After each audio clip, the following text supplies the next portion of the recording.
সালামু আলাইকুম। ওনার সাথে আমার পরিচয় লালবাগে। উনি আমার থেকে মাঝে মাঝে টাকা নেয়। টাকা নিয়ে শাকের ব্যবসা করে অথবা গ্যান্ডারির ব্যবসা করে, আবার দেশে গিয়ে সমস্ত টাকা শেষ করে আবার এসে আবার আমার থেকে টাকা নেয়।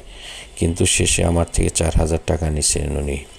নিয়ে আর আমার সাথে দেখা করেন না। একদিন নাজিরা বাজারে দেখা, ওনার সাথে আমি এই কথা বলতেছি, উনি বলতেছে আমি কালকেই গিয়ে দিয়ে আসবো। অথচ এখন আর ওনাকে খুঁজে পাচ্ছি না।